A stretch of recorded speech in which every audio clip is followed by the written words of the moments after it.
Well, this is some legislation ripped from the headlines. There's an effort at our state capitol to stop the stealing of copper wires from St. Paul streetlights and other places. It's cost that city more than $1 million, let alone the public safety hazard of streets going dark at night.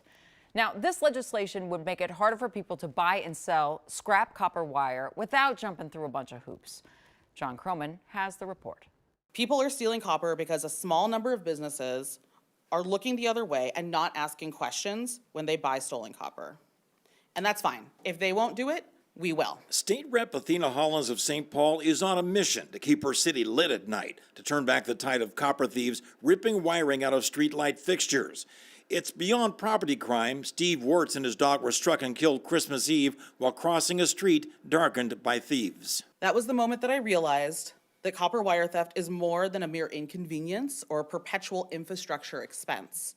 It's a public safety crisis. Police say the value of scrap copper is just a fraction of the cost of fixing the damage left behind. For $50 worth of copper wire, a person is typically doing about $2,000 worth of damage. So where it isn't costing the city $50 to replace that wire, it isn't just costing $50 in the labor of that electrician to go out and fix that wire. It's costing an additional $2,000 to fix the actual light itself and all the damage that's being done. The bill hits metal scrappers where it hurts, forcing them to buy a state license to sell scrap copper wire and erecting more red tape, adding documentation collected by scrap yards. This is an example of the type of wire that is in a street, in one of our street lights. This is an example of that wire when it's stripped. If you're going to show up at a scrap yard with a pickup truck full of either sheathed or stripped wire to sell, then you must certainly be a licensed contractor. You must certainly be able to demonstrate that you have a need to have that wire in your hands.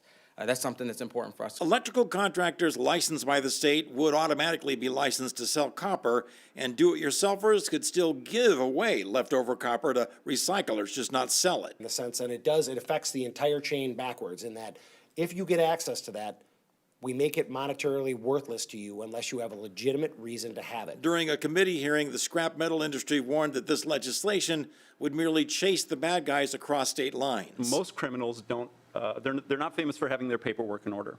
They don't always stop down to the DMV and get a license before they steal copper.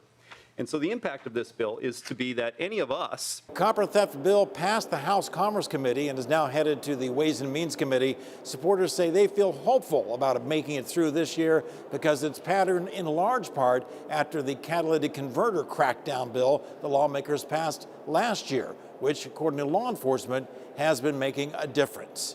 At the Capitol, John Croman, KARE 11 News.